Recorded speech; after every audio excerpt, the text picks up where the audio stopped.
Yo, what's up, everyone? This is Hater Radio. My name is Chris McLean. I'm here with my co-host Ian Gibson. How are you, Ian? I'm doing really good. Nice. Okay, so let's get into this because we're wearing our green. It used to be wear your green Wednesday, but I don't know what happened to that. I Yeah. have not seen that in a little while for USF fans. Whatever. I mean, social media trends come and go. But I do like wearing the green this week because USF has a big game against the Mean Green, North Texas. And Ian, you're going to be there. So give us a little info about what you're doing this weekend. Yeah. So this weekend it's going to be a Texas trip.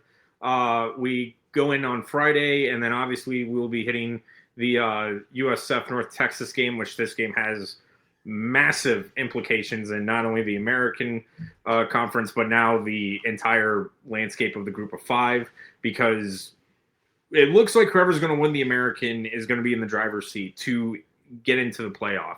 And then after that, we will be attending the Red River Shootout, Texas and Oklahoma, which, regardless of what it is, who's on other side or how the records are, it's one of the best rivalries in all of college football and all of sports. We'll talk about it with the possibility of Mateer coming back after the surgery and possibly playing, and how, despite being unranked, Texas is technically still favored, but I think that has something to do with the Mateer injury. But super excited for this weekend. I get to see one of the biggest games for USF this season. And then right after one of the biggest rivalries, we did also consider, because Florida is in College Station also this week. So there was a possibility, but it would not have, from Dallas to College Station, by the time that game would have started, no shot. I don't know if I believe Florida and Texas A&M is a night game at 7, but by the time we were done at the Cotton Bowl, there was going to be no shot. So potential triple header at Texas, but it's really the state of football this week. Yeah, we used to do those back in the day. We called them Yay Sports Days. Yeah. And we would go one of them we did a Bucks game, and then the Bucks game would get over at 4, and then there would be a Lightning game on at 6, 7 o'clock, downtown, and so we would just haul over to downtown Tampa and then go to the Lightning game. I did a couple where I would go when I was working at USF. I would go to the game. It was a USF Syracuse game, and then later that night, Florida was playing LSU, so I drove up to Gainesville and went to the game with my cousin back in the day. And I think that was that game where LSU had that the kicker, he did the throw behind him. You remember that? That would have been 2010. Yeah, exactly. Because that's exactly when I was working at USF. And that was an infuriating game to be at. Oh yeah. I think that's the last Florida LSU game I've been to. So I've been to I think a total of 3 of those games. And the only one that was good was the year that Florida won the national championship in 2008. The other 2 were just terrible. It was that game, and then I went to the one you won't remember this one because you were too young, but in 2002, I believe. It was 2002. No, 2002 or 2003. No, it was 2002. 2002 because Rex Grossman was still playing, and they, I don't know, they just looked like crap that game, and it was kind of a beatdown by LSU. But let's get into it because we're a little bit off track here talking about Yay Sports Days. But let's get into the USF North Texas game. I want to hear your thoughts, and then I'll give mine after you break it down a little bit. Yeah, this is clearly, like I mentioned, a huge heavyweight fight going on here. North Texas is off to their best start in decades. Obviously, they're undefeated, 5-0, and despite what how close these games have been, especially the Army game that took them into overtime, undefeated's undefeated, and it's a very good start for North Texas. This is clearly going to be the toughest team they play. And for me, like I mentioned last week for USF, it's all about consistency and staying on schedule. I mentioned how in the middle part of the game they had a fantastic first quarter against Charlotte. And then second, third, beginning third quarter, you could kind of tell they took their foot off the gas pedal and they were kind of lackadaisical. You cannot do that with North Texas because they are going to be coming at you with everything they got because they know how big this game is. They cancel classes because of it. Yeah. So obviously, this is a huge game for North Texas and USF, and USF needs to maintain how good we know they can be. Obviously, the best example will probably be, especially defensively, the Boise State game, where the defense is going to have to do their best because Messmaker has been really good in the backfield at quarterback. He has 11 touchdowns, I think, already on the year, and I think he only thrown like 50 incompletions out of over 100. I saw some note about that. So incredibly accurate, runs kind of a West Coast style offense, very high percentage passing. So it's going to be up to the defense, especially the linebackers, to try to get in the backfield, disrupt those passing lanes. And this is where the secondary is going to, get tested again. They've looked good, but they're going to have to get on these wide receivers.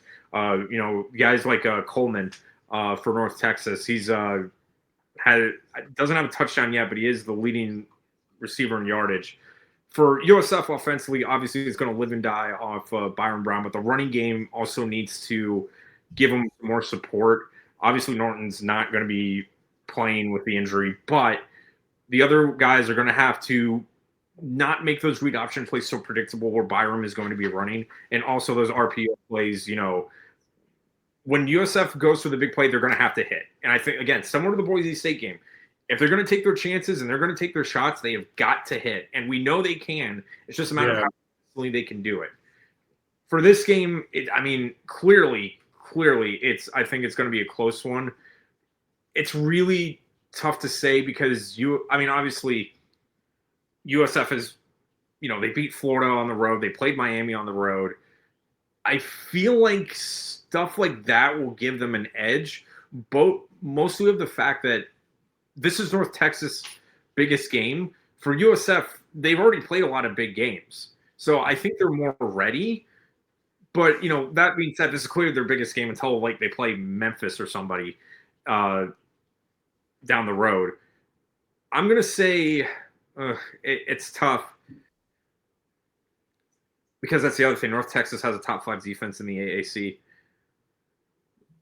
I think USF barely pulls it off. Now, here's the thing. I will not be, because this is the definition of a trap game, I would not be surprised if North Texas swings it the other way, especially with how good the defense is only giving up, on average, 20 points a game.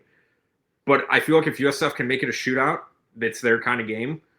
And I think that's what they're going to try to do because time of possession isn't going to matter for USF. It never has, never will. So staying on schedule, being consistent with the RPO plays are going to be key, and I think USF scrapes by. I'm going to go with a 38-34 win for the Bulls. Hope I'm right, but like I said, North Texas has clearly came to play. Yeah, we hadn't watched any of their games, so we hadn't really talked about them a ton yet, North Texas. So it was a little bit of a mystery for me to really dive deep into them this last couple of days. I watched all or most of the Washington State game, and then I watched a good portion of the Army game. And what I gathered from the Washington State game was they forced 5 turnovers and set up short fields almost the entire time of those 5 turnovers, which they took advantage of, and credit to them. They were able to score 42 points in that half with all those 5 turnovers. They were 6 of 6 in the red zone. They only had the ball for 12 minutes in that half, and they only had 185 yards. But again, they were efficient in the red zone, which makes a difference. The second half was basically at that point, they were already up 39. So you didn't really see anything out of Washington State or North Texas. They kind of just this game's over. Let's just bleed the clock. But The quarterback situation for Washington State there, they were like back and forth with guys. So it was like two of them coming back, like back and forth. And like you really couldn't get a grasp on their offense. It felt much like the days of Spurrier. But the Army game, I think, was more telling because I think it was on the road. That Washington State team, I don't know what to make of them so far this year because they also got tore up by someone else too. I can't remember who, but this Army team, they tied it at the end. It was 38-38 going into overtime. And, North Texas does enough in overtime to win that game. Army, ran the ball pretty well. That fourth quarter drive they had that started in the third quarter was like a 10-minute drive, 17 plays, and they had 0 pass plays. So if USF wants to run the ball, there's a good chance they can. I know that, Army runs a more full house offense.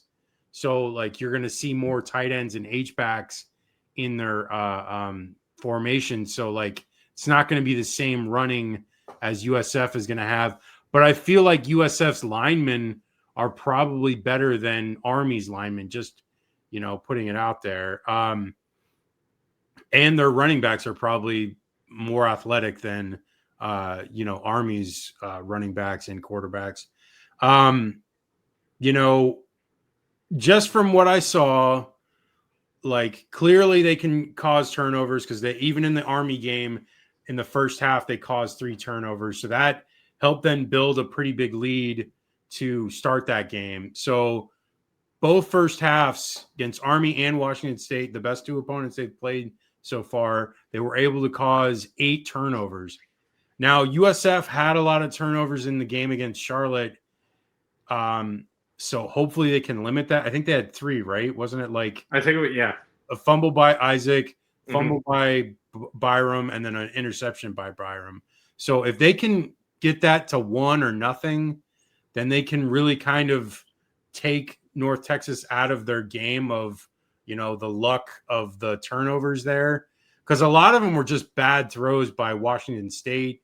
The Army turnovers were fumbles. So, like, I think if USF is, good with their ball security, they eliminate the turnovers.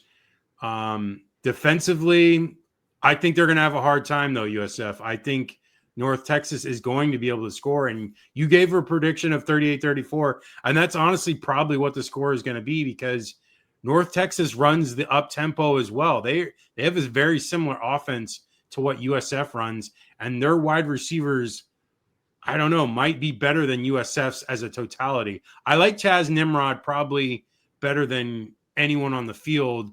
But as a totality, it looks like North Texas's wide receivers are better.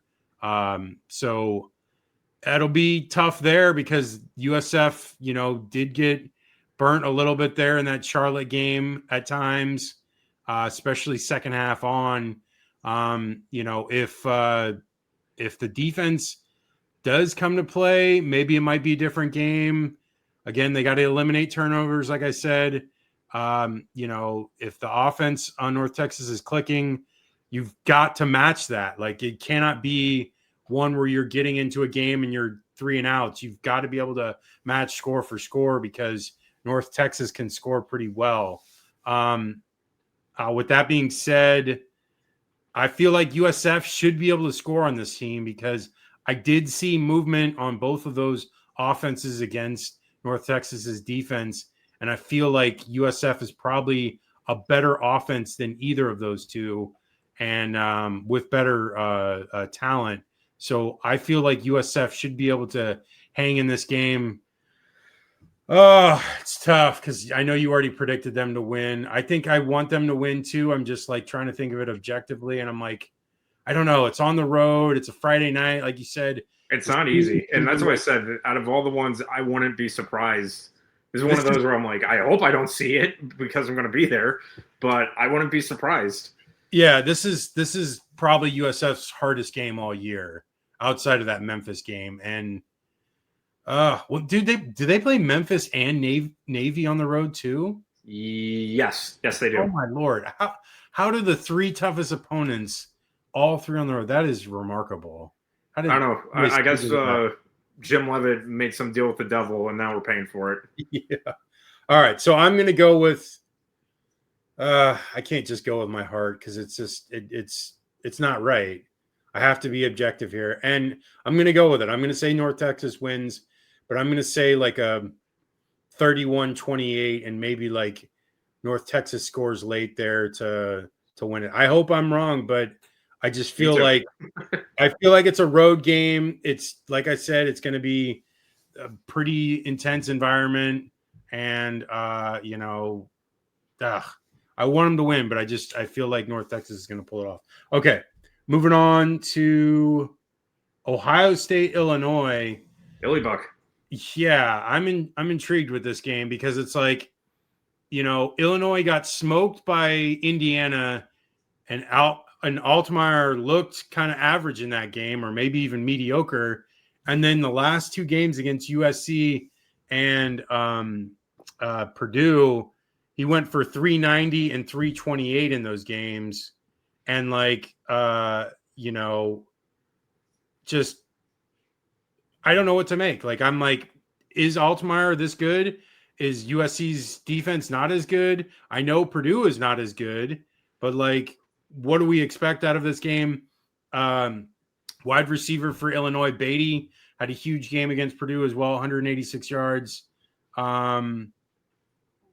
They only had 2 conversions out of 11 in that game, but had 22 first downs. So they were having great success on first and second downs.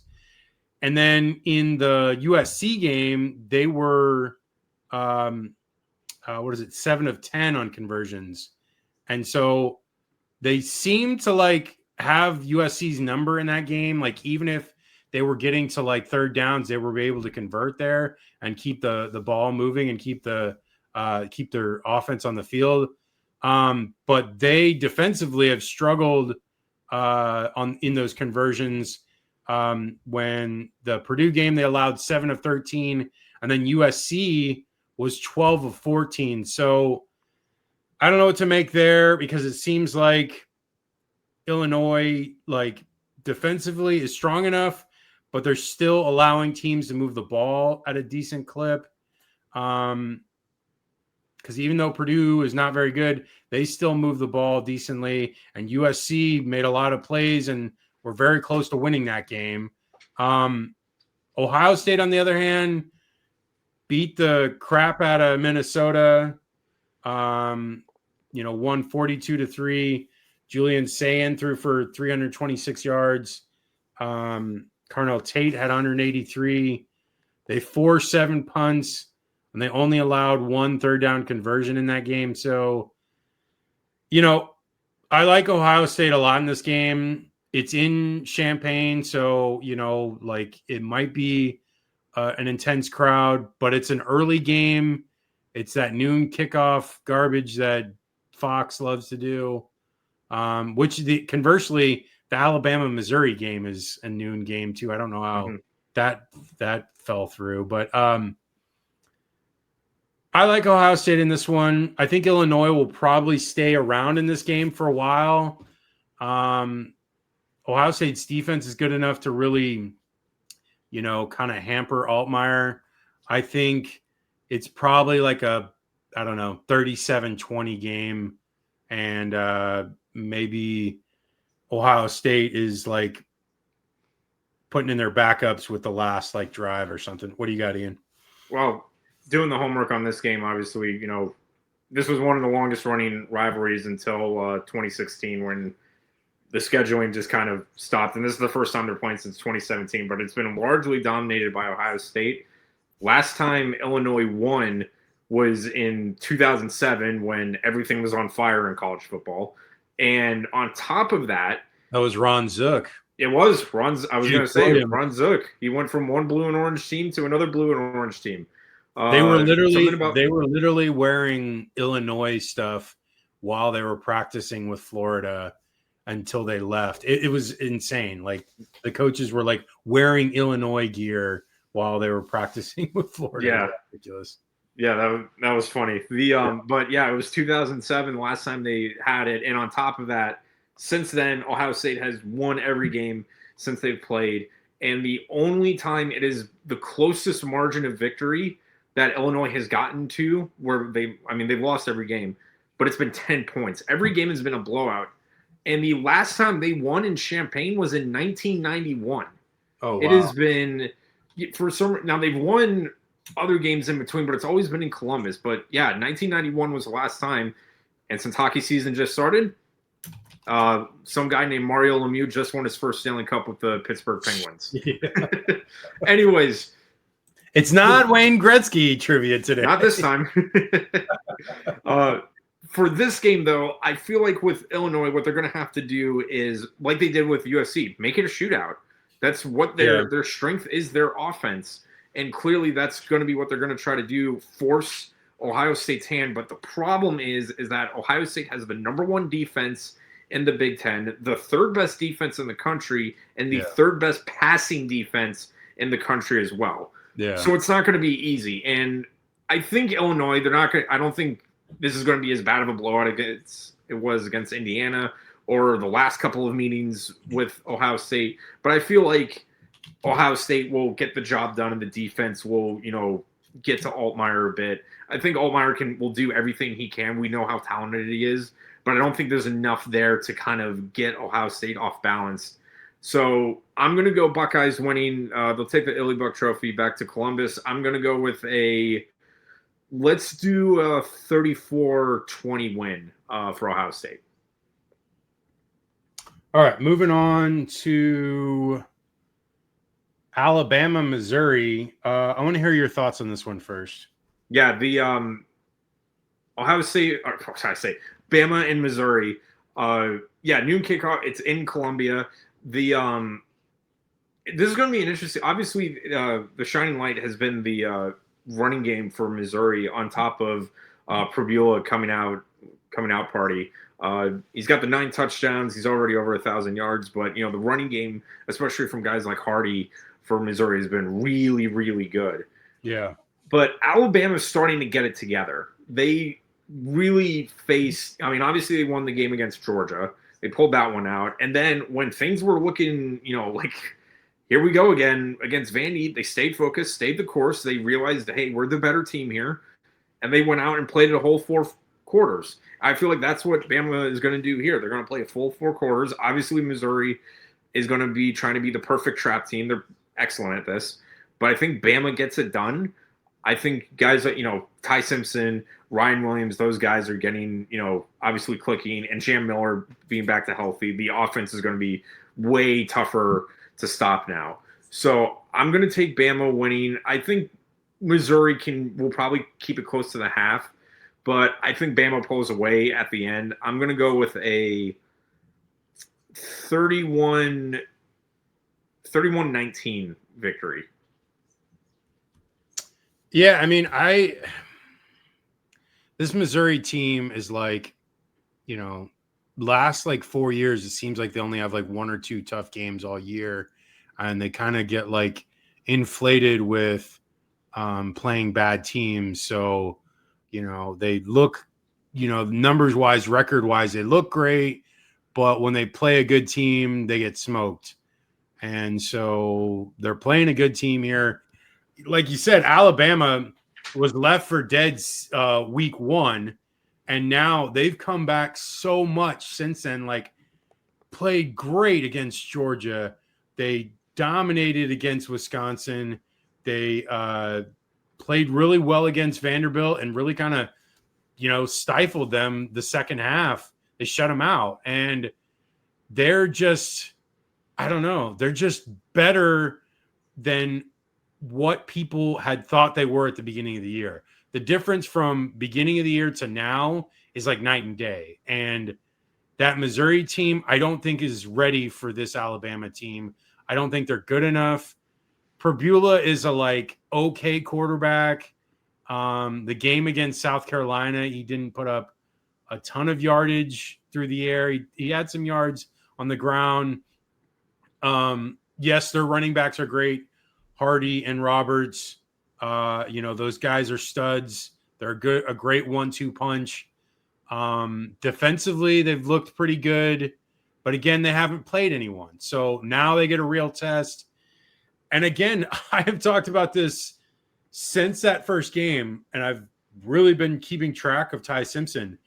The guy at this point has to be a front runner for the Heisman. He's put up like 300 plus yards in almost every game that he's played. He played really well against Georgia, probably the best team he'll play all year. And, he's standing out. Like, I know he struggled in that game against Florida State, and he's probably the reason they lost. But since then, he's been the reason that they've won and the reason that they've looked so good. So this kid will take them as far as he goes. And I'm being a believer now. Like, I'm seeing him week in, week out. The kid seems to have it. And he was a 5-star coming out of high school. So it wasn't like he wasn't like talented. Everyone knew he had talent. It's just he had to sit behind people. Jalen Milroe had athleticism, so he sat behind him. And now it's like really starting to take off for him. And I feel great for him because he really stood by and stayed with Alabama the whole time. And it's working out for him. And that's great. You always want to see stories like that where guys are patient. Kyle Trask was that. Mac Jones was that.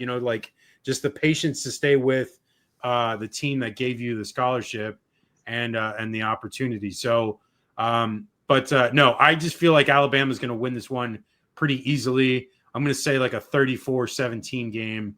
Let's move on to UCLA, Michigan State. I don't know what to make of this Michigan State team because they looked like they were staying with Nebraska in that game, and it was like 14-14. It was like back and forth, and then like Nebraska just like took it to them at the end of that game. But I don't really like Aiden Childs a ton. I don't think he's that great of a quarterback. He's a big guy. He's athletic and like can do some things, but like I haven't seen a ton out of him that I'm like impressed with. He's largely inaccurate right now, and it could be a combination of the team not being as good, so that kind of lends itself to him struggling. But I don't know. The other guy came in and was like 6 of 7 and like had a TD. Depends on who's playing. I think probably that other guy might have a chance just because Childs was struggling so bad.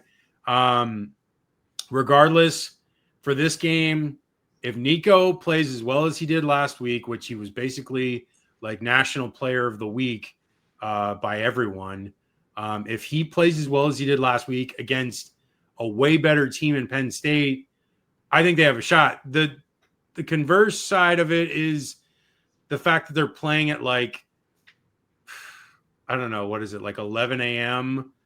Eastern time Central time. So it's an early game. They're going to have to get up at like 6, 7 in the morning to get ready for this game, travel, whatever, do the warm-ups. But I think they'll be all right. I think they can build on what they did last week, which was huge. The win against Penn State was a monumental win. They got to keep pushing forward.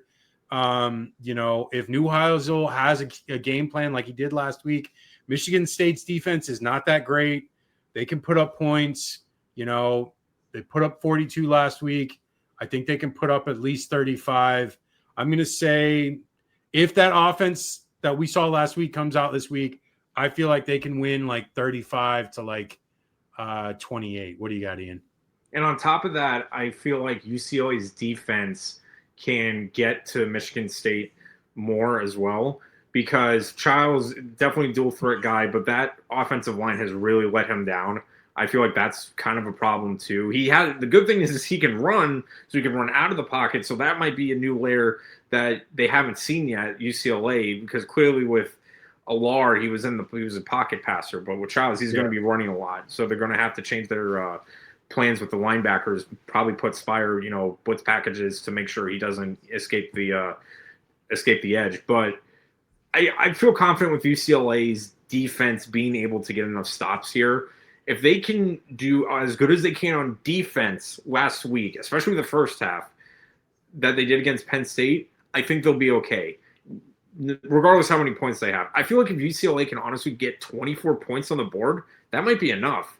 So I think UCLA keeps it rolling. I'm going to take them here.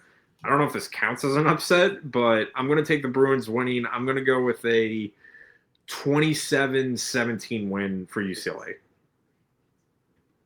Okay, moving on to UCF Cincinnati. Give me your thoughts first.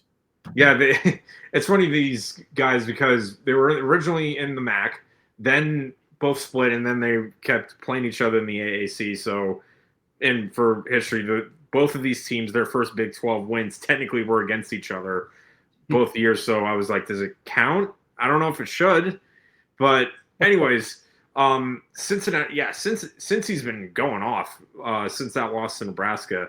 They had that close one against Kansas, then that huge upset where they were running up the score in the first half against Iowa State and were able to lock it down in the second half and beat them. They have the third best offense in the Big 12 right now, and they're, like I said, they really have all the momentum going. UCF, they've obviously been doing good. They're 3-2. They've lost 2 in a row though in Big 12 play. They had that big one against North Carolina, but since then they lost to Kansas State, lost to Kansas. So if it's a team that starts with a K, not looking good for UCF. And with Cincinnati, I mean, it's with a K sound, so anything like that. All right, hooked on phonics. So with this game, though, I'm liking Cincinnati here because I feel like, though this is a trap game, this is one of those, because they had that emotional one against Iowa State. UCF could take advantage of that, where Cincy's maybe not as focused. But I think Cincinnati takes care of it. UCF does have a top 5 defense in the Big 12, but I'm going to take Cincinnati pulling away in the end. I think it might be one of those tips, because these teams always play each other close. I'm going to go with a let's do like 30-27 win for Cincy. Yeah, I mean, I feel like it's probably going to be close. I mean, UCF. I mean, UCF is not terrible. I've watched the Kansas State game, and even though Kansas State kind of was in control of that game, UCF offensively was like, moving the ball pretty decently. They can run the ball well. I don't know a ton of their team, because outside of that game, I really haven't paid attention to them. Just keeping track of scores, and I'll see they lost to Kansas State after a while in that game. But I have been seeing Cincinnati, and we've seen them last week when we kept track of that Iowa State game, and then also we were keeping tabs of them in that Nebraska game. So they looked really bad in that Nebraska game. They had very little offense there. But the Iowa State game, they kind of dominated that game, and Iowa State needed a miracle just to kind of come back in that one. They almost got it. They were close. I feel like Sorsby is doing enough with that offense. He's not the most gifted quarterback. He doesn't have the biggest arm in the world, but I think he does enough. I think Cincinnati probably should win this game. It's in Cincinnati. UCF, I don't think they're destined for a 7-8 win year. They're probably going to be a 4 or 5 win team, and maybe they've just met their peak so far. So this is going to be a tough game for them. I think Cincinnati wins this one.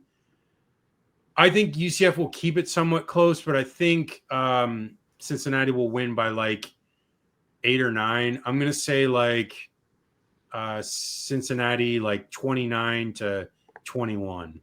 All right, let's move on to Washington State, Ole Miss. Washington State, like I said, I was talking about them with North Texas. They got blown out by North Texas. They got blown out by Washington, which in that Washington game, it was second half got blown out. I think it was even fourth quarter they got blown out there. But I don't know what to make of this Washington State team. Ole Miss is kind of on a roll. They beat LSU.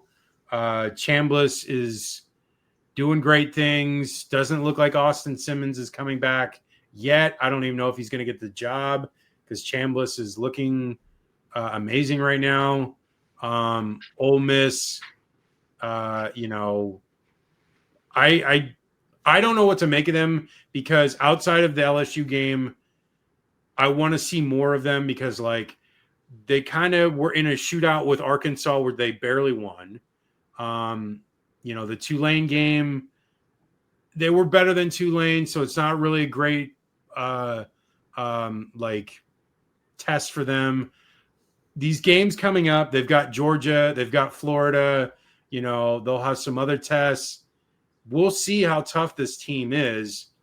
Because it's Georgia in Athens, the Florida game's in Ole Miss, but I don't know. I feel like Ole Miss should win this game easily. This is not a game that Lane Kiffin is going to take lightly. I think he wants to make a statement here because it is,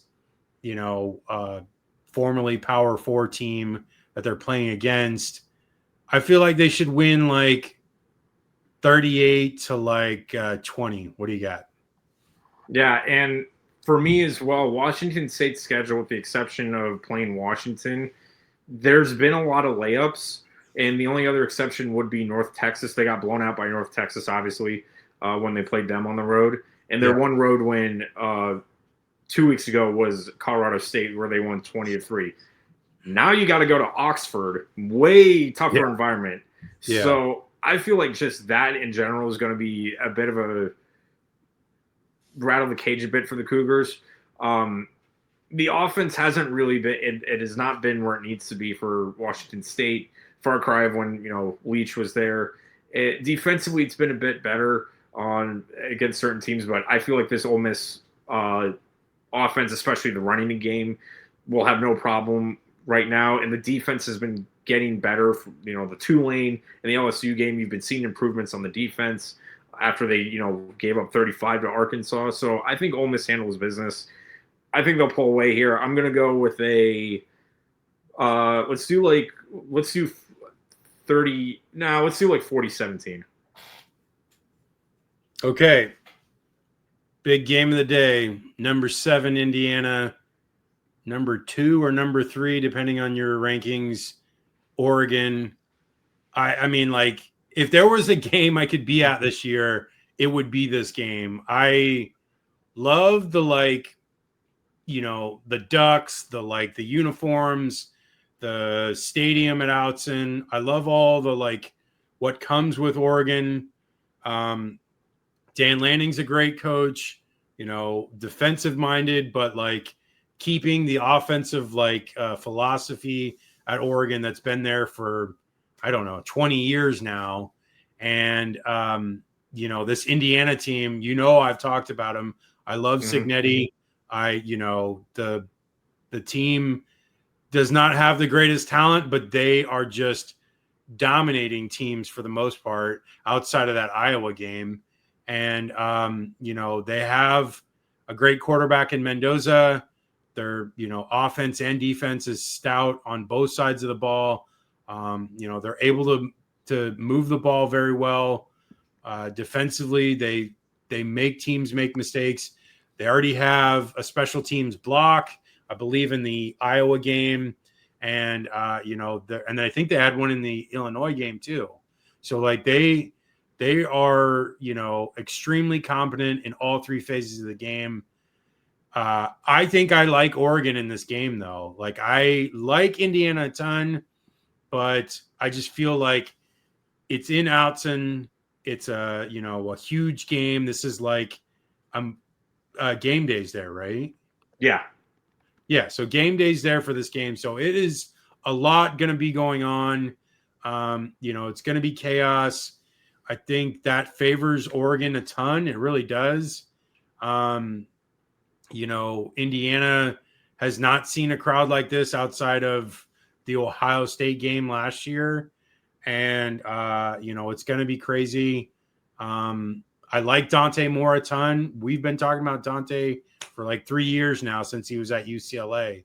And the kid is talented. He's got a great arm, super smart, not crazy fast athletic wise, but enough athleticism to make the RPO game work very well for them. There are a ton of speedsters for Oregon at wide receiver and running back. They'll be able to make plays there. Defensively, they looked great against Penn State. They held Penn State and Alar to almost nothing, like 137 for Alar. Singleton and Allen, they only had 75 yards on 23 carries, so they pretty much kept that whole offense in check. I think Oregon's going to win this one. I'm going to say Oregon. They probably win probably in a closer game than I think people expect. I think people are expecting fireworks. I think I'm going to go with a low-scoring game. So I'm going to say the under, and I'm going to say like a 24-20 game. What do you got?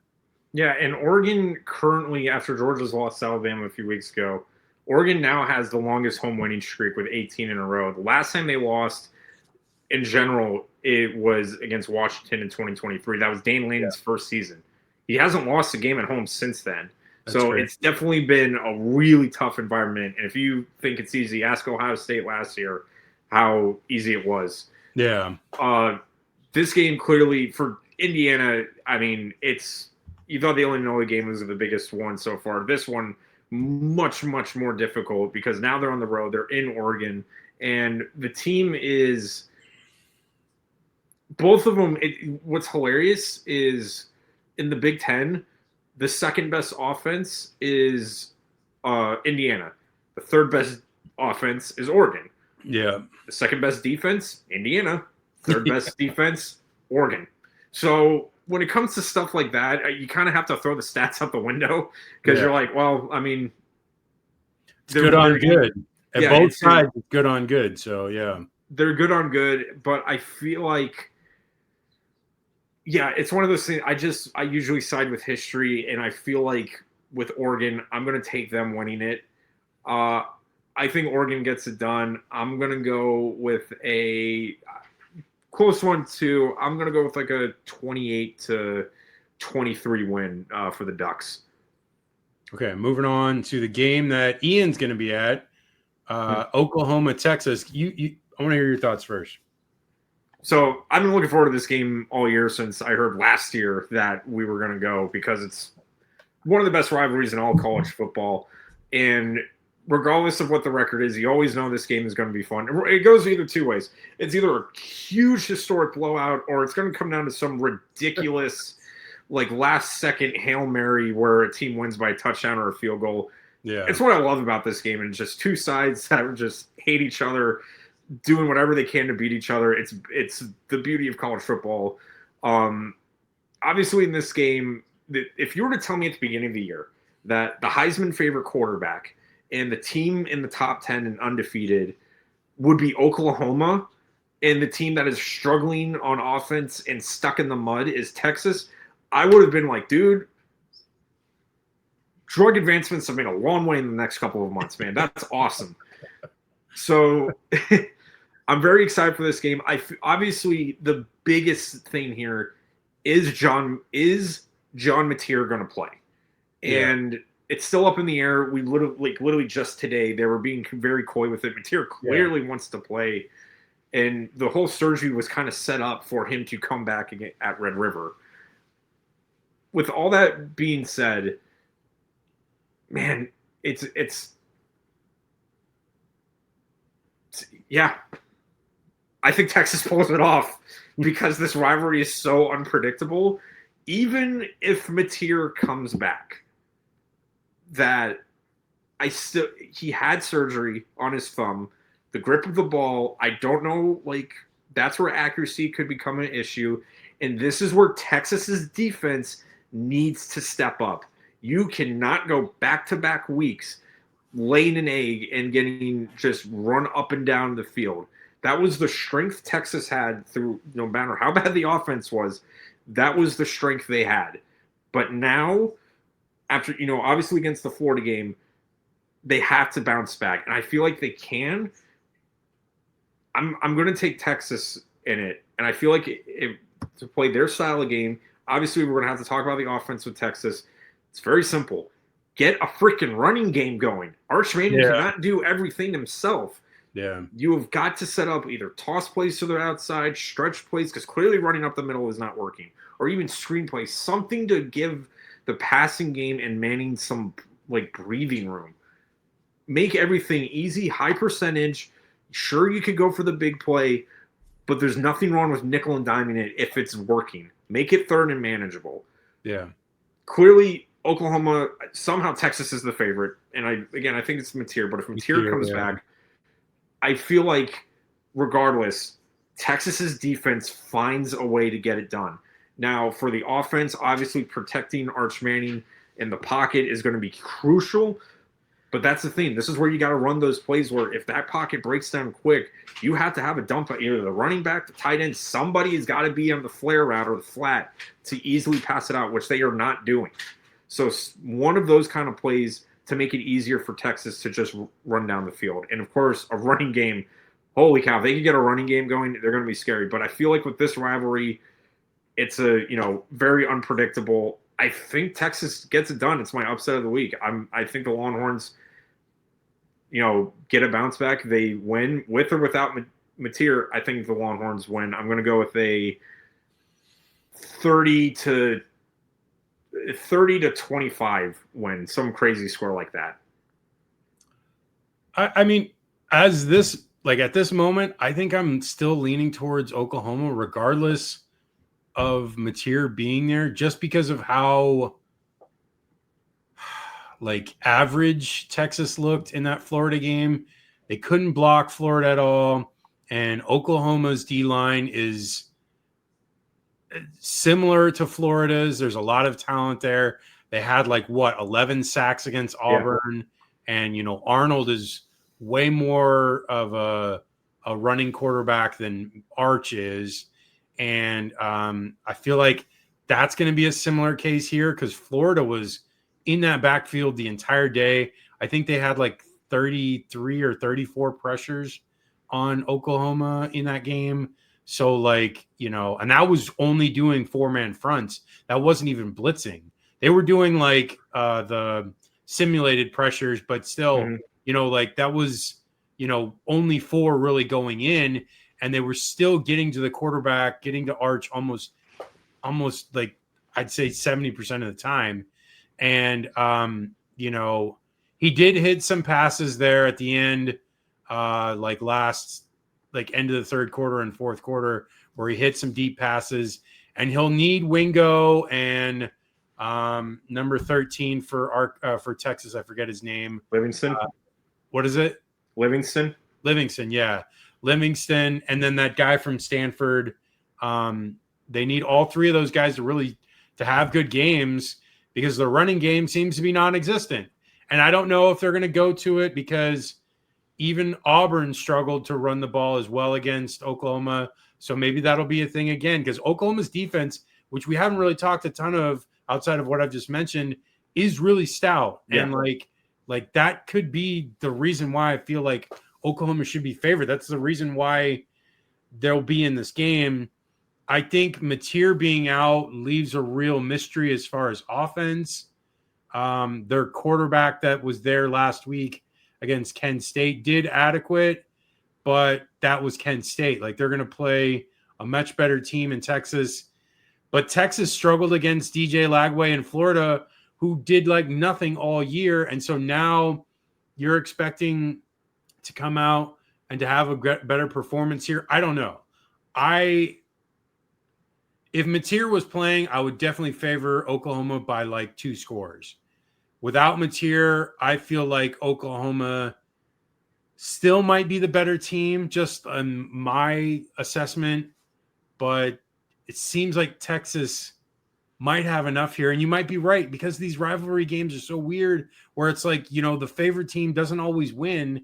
And it's one where it's you expect this team to be on a roll and to win, but for whatever reason, I don't know. But we won't know until Friday or maybe even game time if Mateer plays. It's a mystery. I'm going to say Texas wins as well. I'm going with you. I'm going to say Texas wins like, 27-24, close one. And maybe like Oklahoma has the ball last and like turns it over on the last drive. Okay. Next one we've got is NC State, Notre Dame. NC State lost to Duke, lost to Vatek, who fired their coach. Conversely, Notre Dame destroyed Arkansas, who fired their coach. Yeah. So they have some similarities in their narratives. They barely broke a sweat against Boise State. I just like Notre Dame a lot. They've looked better the last couple of weeks. The game against Texas A&M was a rough loss. They barely lost that game. It was by a point, a missed extra point, and then they lost the game against Miami on the road. I think Notre Dame is on the journey back to the playoffs if they can keep winning. They have a tough road to go because that USC game is looming large. I think they get this win here. It's in Notre Dame, or it's in South Bend. I feel like they'll win like 42 to like 20. What do you got? I agree. Notre Dame's starting to kind of find themselves and right the ship. I will say this though. This game, I think, will be a lot closer than maybe some are thinking because NC State, while they've had bad losses, Notre Dame's defense, especially against the pass, has not been good so far this year. And with a guy like CJ Bailey, I mean, he threw 4 touchdowns against Campbell, which is good. But even against the loss against Vatek, he still had almost 300 yards. He had almost 400 yards in the shootout with Duke. He's a really good quarterback, and I feel like it might be a shootout, honestly, with these two. But I like Notre Dame's more balanced attack. So I'm going to go with the Irish winning. I'm going to go with, like I said, I think it's going to be a close one. I'm going to go with a 34-31 win for the Irish. Okay, moving on to another team that we cover, USC, welcoming Michigan into the Coliseum. I wish I could go to this game as well. I have some business with my union that I have to take care of, and my friend's birthday is later that evening as well, so I won't be able to go to the game. I wanted to get some coverage because it'd be a really good game to get coverage for, but both these teams come in with one loss, so like they have a lot to play for, either one, but it's kind of like a loser goes home type game because you lose this game and it might be, looking forward to next year. USC, they've looked good all year on offense. Defensively, they've struggled in some of the games. They struggled against Illinois. They kind of kept Purdue around for a little bit there. Michigan, conversely, they looked good against Wisconsin. Wisconsin's not very good this year. Everybody's looking good against them. Yeah. Underwood had a good game. He had 270 yards. McCulley had a big game, 112 and a TD. Haynes put up 117 and 2 TDs. They were up 24-7 till late in that game. So they were basically, the game was never in doubt. The Nebraska game, Underwood only threw for 105, but Haynes went off for 149. I think Maeva needs to have a big game, and I think if the running back tandem for USC goes off, which I feel like it should, I feel like they're probably the best tandem that Michigan has seen all year. I think if the offense can make this a shootout, I think it favors USC because I don't think Michigan is ready for that yet with Underwood. I think he's just not there yet. And I think USC can score 35 plus in this game against Michigan. USC's offense is just, it's probably the best they've seen all year. And I think USC scores 38, and I'm going to say Michigan scores like 27. What do you got? I think with this one, it's going to come down to the defenses, especially because of the weakness on both of the team's defenses. USC has one of the worst passing defense so far of the year. I think it's second to last in the Big Ten, and it's like near the 100 ranges in all of the country.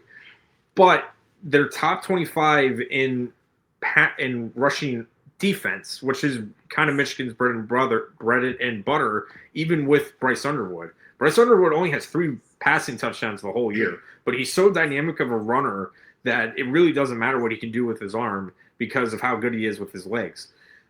But I feel like if USC can clamp down, kind of like what Oklahoma did, force him to stay in the pocket, don't let him escape the edge, USC's got him right where they want him.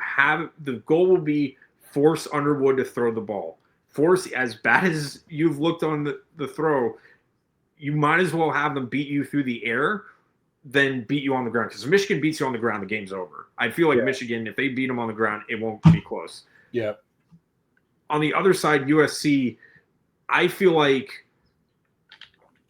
with them on defense, they're going to have to, or on offense, because they have the third best passing offense. And Michigan's kind of middle of the pack. They've been averaging, giving up over 200 yards a game through the air. That's going to be the key. Just keep the ball in the air. And obviously, if you can run the ball and draw plays and stuff, draw them in. But again, I don't know if I think, because USC is still unranked. I'm going to go USC winning. I think USC can pull it off in the Coliseum. I feel more confident that if they play the game that Oklahoma did against Michigan and keep Underwood bottled up, they can win that game. And I feel like Maeva is more dangerous as a passer than Underwood is as a runner. So I'm going to go Trojans winning. I'm going to go with a 28-20 win for SC. Okay, moving on to Florida A&M. I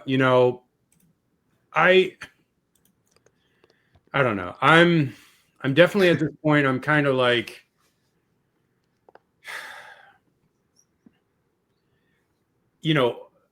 this game, it's in College Station. It's against a team that heavily recruited DJ Lagway. DJ kind of shared time with Mertz last year in the game in Gainesville. So he didn't really get to show out. The offense was kind of sputtering in that first couple of games there. And he was still only it was like maybe the I don't know, fourth or fifth drive that he's played in his entire career yet. So he was kind of limited there. Marcel Reed went off, but DJ looked great last week against Texas. He really looked comfortable. He got the ball out quick. He made a lot of great plays. That great throw to J. Michael Sturdivant with the sidearm action.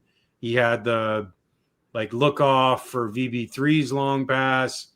And Dallas Wilson, Dallas Wilson is the biggest X factor I think I've seen in a receiver in college football in a long time. And that includes Jeremiah Smith, who was the reason why Ohio State won a championship last year. The kid already came out in his first game against a top 10 team and just destroyed their DBs and made them look like he's only 18. He made them look like high schoolers. Mm-hmm. That's what it looked like to me. He made them look like high schoolers. And I just think he's just going to get better as we go on, and he's going to dominate. And I think that maybe honestly, the reason why Napier is as confident about this team as he's been, even though the whole time they've struggled on offense, they went 1-3. I think he knew he was getting Dallas Wilson, and he knew, he's I know when we get this kid back, we're going to be throwing the ball all over the field, and they're not going to be able to stop us. And they really, Texas, in that Texas game, Florida should have won by 14 points to 20 points because they were just that much better than Texas. They dominated line of scrimmage, and DJ looked way better than Arch Manning in that game. And defensively, I think like they played a great game up until like the last bit of the game where, Texas had to throw the ball a ton to get back into it. So of course you're going to give up some yards. Like, it's kind of like what this has come to for Florida now. It really feels like it's become an NFL type schedule where you have every game is a tough game no matter who the opponent is, and you can lose every week no matter what. And so, even if you start at 1-3, you see NFL teams do it where they'll start 1-3, like last year with the Rams. They started 1-4 or whatever, and they made the playoffs. Like, it is still possible to make the playoffs. I know this team probably won't, but I'm just being more like what this seems like with Florida now, with how things are trending towards in college football. You're seeing the 9-game conference slate that's coming next year. You're going to see more of a schedule where it's tough games all year, and you're not going to be able to take cupcake games.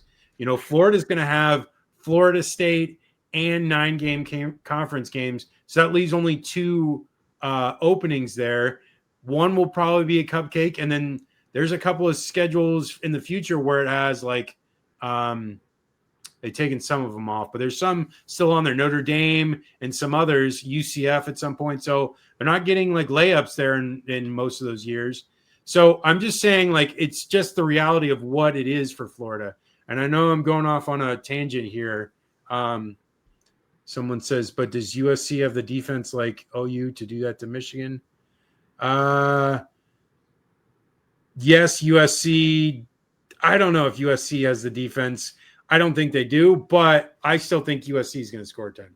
But going back to Florida, I just feel like in this game with Texas A&M, because I was watching their games against Notre Dame and their game against Mississippi State. The game against Mississippi State was a lot closer. They kind of took over there in the second half, and they kept Shapen in check for the most part, even though Mississippi State's offense has done quite well so far this year.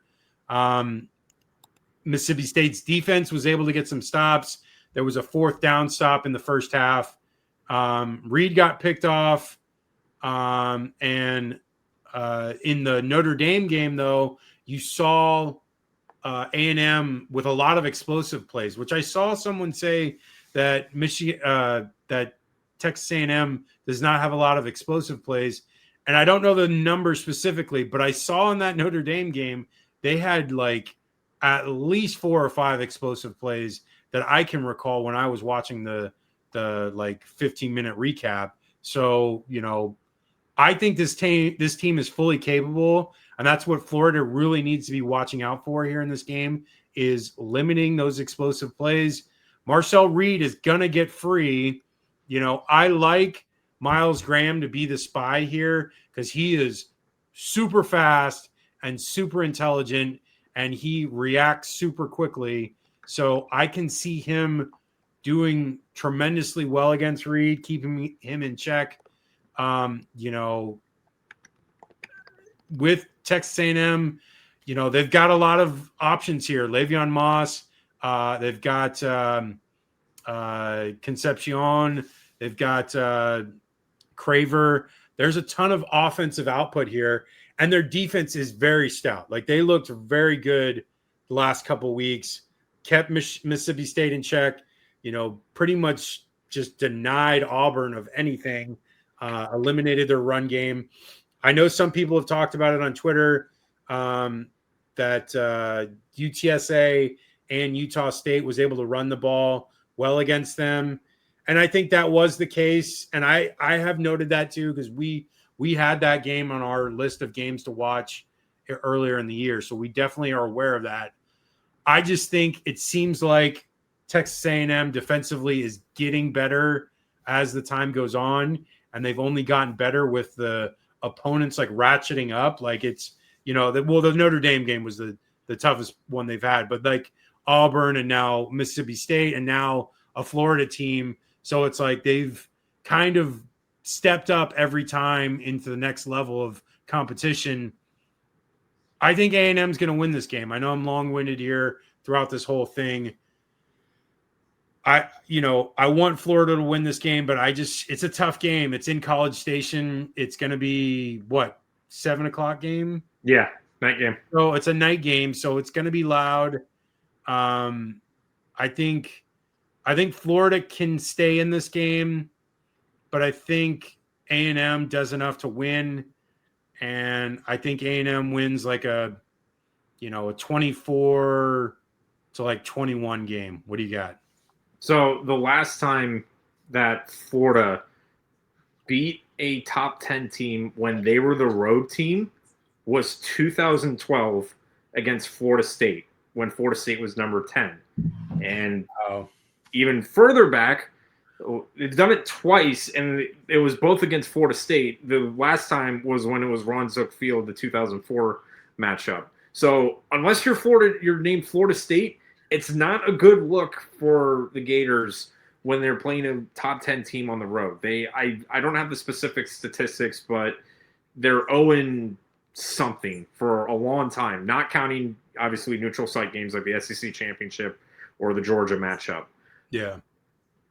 So again, I feel like this is one of those crashing back to reality moments, because like I said last week, and I told you, Napier always does this. He gets a big win at home, and then it kind of comes crashing down the next game or the week after. And I feel like this is what's going to happen, especially because with a quarterback like Marcel Reed, now he's not as maybe, I think, mobile or even as athletic as Arch Manning, but if he needs, he can move the pocket, and there are plays designed for him on the option. And Florida has struggled ever since Urban Meyer left, honestly, against handling mobile quarterbacks. So, like I said, it's a road game. History doesn't bode well for the Gators. I'm going to agree with you. I like A&M winning this one. I'm going to go with let's do like I think the defense is able to step up here, but I'm going to go with let's say like 24-17, something like that. Nice. Okay. Let's move on to, I know I'm a little off schedule here because I went to the USC game. So let's go to Georgia-Auburn. I want to hear your thoughts on this game. Deep South's oldest rivalry. And Georgia, there was a lot of talk about the Tennessee game with their long win streak. And Georgia has another one with Auburn. They won 8 straight in a row. Obviously, the last time was in 2017 where they beat Auburn, or when Auburn beat Georgia on the Plains. And, of course, didn't matter. Georgia won the SEC championship and then went on to the national championship where they lost to Bama. This, Auburn's been a really enigmatic team this year. I feel like in this game, Georgia, even after the loss to Bama, it's still a really talented team, athletes everywhere. The offense has not been taking that step, with the exception of the Tennessee game, that we were expecting. But I feel like against a team like Auburn, they'll handle business and take care of it. I feel like it's going to be one of those business trip kind of mentalities that Georgia's really good at. I'm going to take Georgia taking care of business. I'm going to go with let's do a 28-14 win for the Bulldogs. Yeah, I mean, it's one of those things. I mean, like I said with Georgia, Tennessee, until Auburn can beat Georgia, until Georgia can beat Alabama, I have to see it. Like until it's regularly done, I'm not going to believe it. So I'm just not a believer in Hugh Freeze yet. They beat Baylor in the first game of the year, and then they struggled against Oklahoma to really protect Arnold at all. They stayed in the game against A&M, but were never really in it because their offense didn't do a darn thing. And, their defense kept them in it. And I think that may be the case here, is that their defense keeps them in this game, which could be possible, because like that Georgia-Alabama game, Georgia really didn't do much outside of those like 4 or 5 explosive plays. Stockton only had like 100 and whatever yards in that game. I think Auburn can do the same. I'm not the biggest believer in Stockton. I believe that Auburn can probably stay in this game defensively. But conversely, I don't think they're strong enough offensively to put a scare into Georgia. I think this game is probably like a 20-17 game, and maybe like Georgia has the ball last, and they run out the clock with like 5 minutes and like hit a field goal to win it type thing. Okay, moving on to next one we've got is Kansas Texas Tech. What are your thoughts on this one, Ian? I like Tech in this one mostly because as much as we have been praising the offense, and rightfully so, of Morton, the defense of Tech has been phenomenal. It's, the second best next to BYU in the Big 12, and it's top 25 in the country, which I don't feel like a lot of people are talking, because obviously the offense has been really good, but the defense has been right on the same level. I will say, though, based on how well Jalen Daniels has been playing this year, he already has 16 touchdowns and only 2 interceptions so far in the year. It's an incredible split. This game is going to be a lot closer than I think even Tech is going to be ready for. But I like it that, that it's in Lubbock, and Kansas. I mean, they've lost some games. Obviously, that loss to Cincinnati, and then obviously losing the border war to Missouri showed that if you go toe-to-toe with them on offense, you can beat them, and Tech is right up there with them. So I'm going to go Tech winning a shootout. I'm going to go a 38-30 win for the Red Raiders. Yeah, I just like Tech's defense a ton. They really dominated Utah in that game, and they kind of dominated Houston as well. I think they do the same thing to Kansas here. I think, honestly, that is the most, underappreciated aspect of Texas Tech. Is, I know I even saw someone from, a Tampa Bay news reporter talking about the Bucs-Seattle game, and he's like, it's like a Big 12 game, and I'm like, I don't know if you realize they actually play decent defense in the Big 12. There's some teams that play pretty solid D. So, and Texas Tech is definitely one of them. And they have, got a lot of guys out of the transfer portal. They make a lot of plays, cause a lot of turnovers, are stiff on run defense. I think Texas Tech blows them out. I'm going to say Tech wins 42 to 17. Okay, moving on. South Carolina, LSU.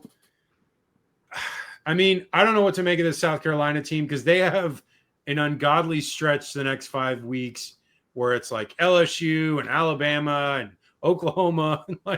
It is one of the most insane stretches a team will have. I think every team in the next 5 weeks is in the top 11. And I think LSU is the lowest ranked team that they'll play as of right now. I think it's a home game for Baton Rouge, or a home game for LSU in Baton Rouge. So LSU should be favored in this one, and I think they are. I like Sellers a ton. I've been a huge Sellers fan since last year. I think he can, do some things here in this game. I think LSU's defense is not as great as a lot of people thought they were. Plus, LSU's offense struggles. It's not very good. They looked mediocre against Ole Miss. They barely did anything against Florida outside of 2 drives. I think South Carolina can be in this game. I think this is the most winnable game of that stretch for South Carolina. And I think they get their get-back game from last year. So I think South Carolina, who should have probably won last year in Columbia, I think they're going to get the game this year, and I think it's going to be close. I'm going to say a 28-24 game. What do you got, Ian? If this game was played in the afternoon, I would take, honestly, South Carolina. I thought the same thing. But I'm just feeling it because I like Sellers a ton. And I feel like LSU, I think their offense and defense are just not as good as we think they are. Yeah, and I agree. I don't think either have been good, especially because Ole Miss is kind of given the playbook out of how you can beat this team. But I will say this. If it was an afternoon, 3:30 game, I'm taking South Carolina. Yeah. It's at 7:45, and anytime it's at night, somehow, some way, LSU finds a way to scrape these wins out, usually 9 times out of 10. I feel like obviously the game plan will be like it was with Ole Miss.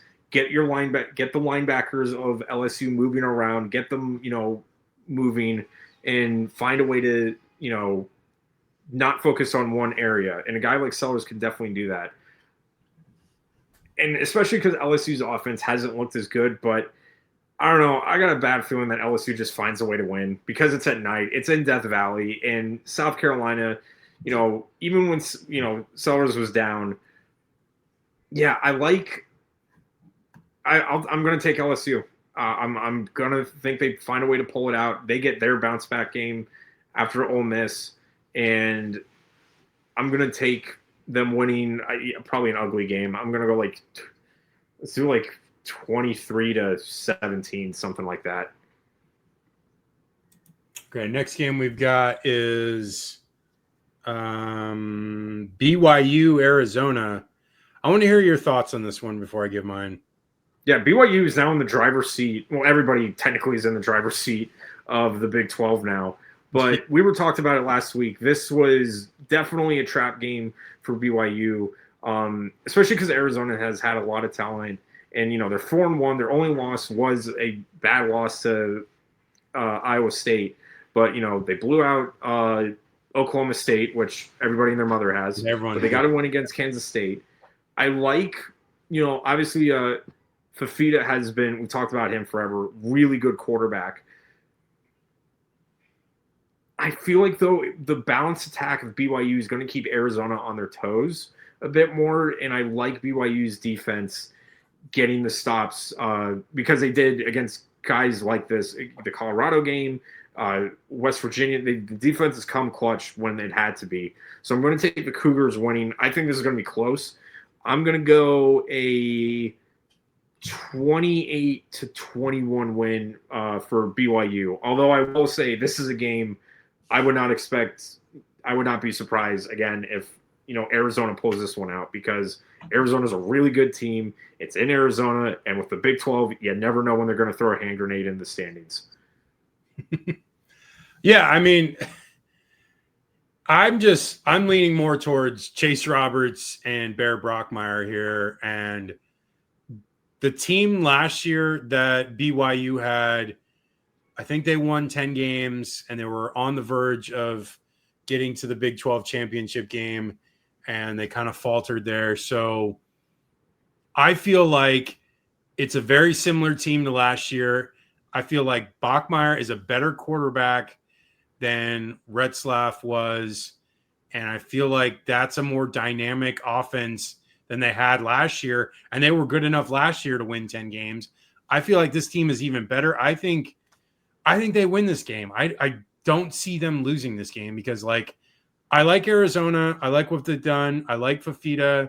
That game against Iowa State, whatever, it stands out because the rest of the games, they look better. I just think that BYU is a team on a mission this year. It's like one of those things where they have, guys that come back, and they have guys that stay 4 or 5 years at BYU. So they get a lot of senior laden teams, which, this team is, and there's a lot of experience, and these guys are, solid.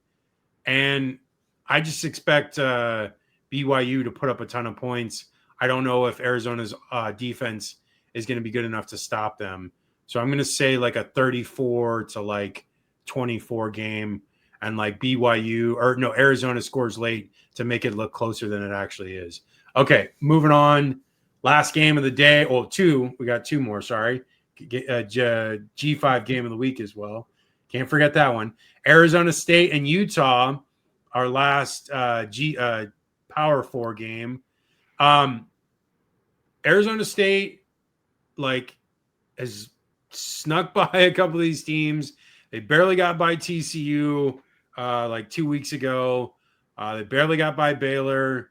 They only have that loss to Mississippi State, which they barely lost.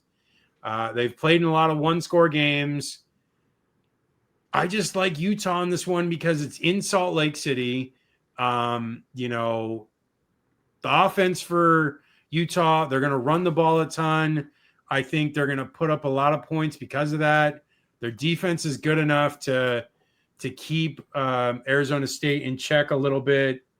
You know, I just think Utah is going to put up at least 35 points, and I don't think Arizona State's going to be able to score that many. So I'm going to say it's going to be like a 35 to like 27 game. What do you got?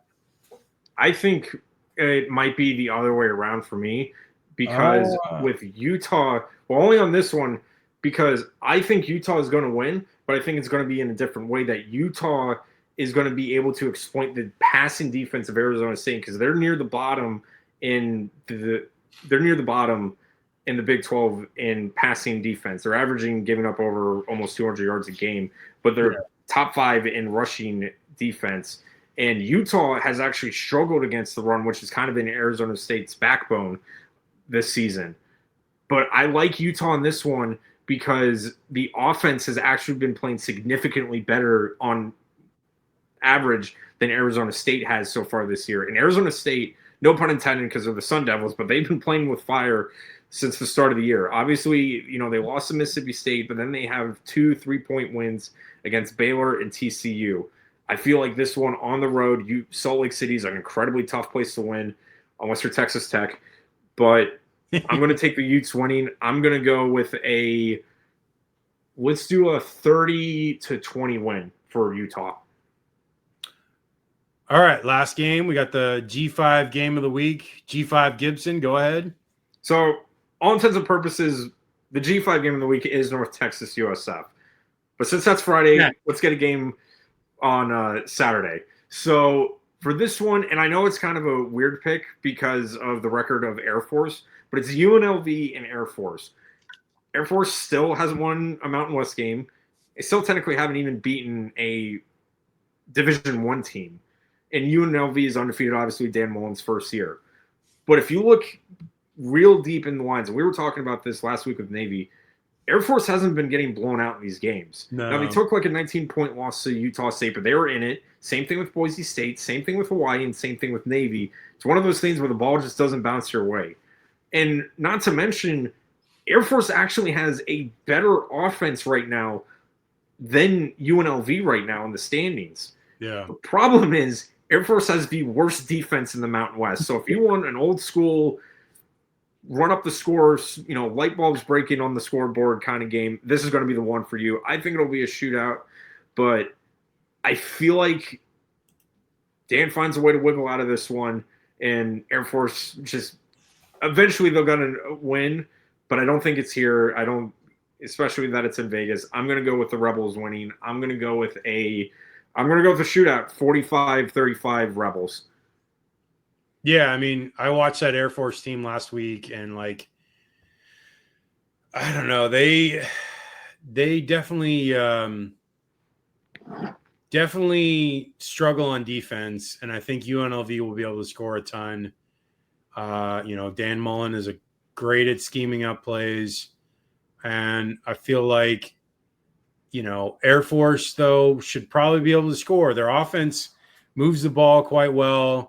I don't think UNLV has that great of a defense.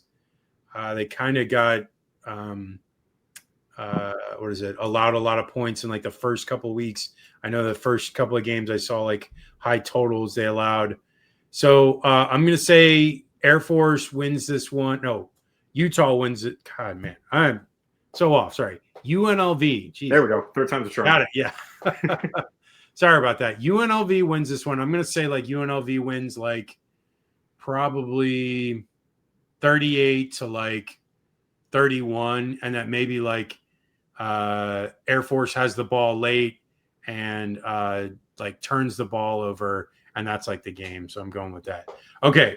That's the show. You can reach us at haterradio.com for all of our articles and whatnot. You can reach us on all the social medias platforms. Just type in Hater Radio, comes right up. Ian, what are your socials before we go? At Twitter, it's at G5Gibson, and on YouTube and Instagram, it's at G_Gator_G. Yeah, so if you're going to any of these games, the USF North Texas game or the Texas Oklahoma game, look for Ian and George, right? You were going with George. Yeah, Ian, George, and my uncle and cousin. I mean, for the USF game, I'm wearing this, so I mean, so keep an eye out for Ian. He's out there with his cousin George and their family, and enjoy these games. It's again a huge weekend. After this week, we are officially halfway through the regular season, so it's downhill from here. So it's been a great run so far. Enjoy these games, and we'll talk to you on Sunday. Take care, y'all.